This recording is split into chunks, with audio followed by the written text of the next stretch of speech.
பிரதோஷம் சிவன் நஞ்சுண்டதால் வந்த நேரம் நாம் செய்த தீவினைகள் யாவும் அந்த பிறை சூடனருளாலே தீரும் தோஷங்கள் நீக்கும் பிரதோஷம் சிவன் நஞ்சுண்டதால் வந்த நேரம் நாம் செய்த தீவினைகள் யாவும் அந்த பிறை சூடனருளாலே தீரும் நாரணன் விடையாக நந்தியின் கொம்பிடையில் சிவனாடும் நேரம் இது சிவன் வரும் சுகமான நேரம் இது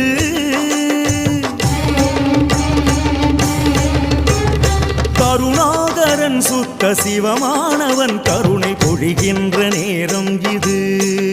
வரம் தருகின்ற நேரம் இது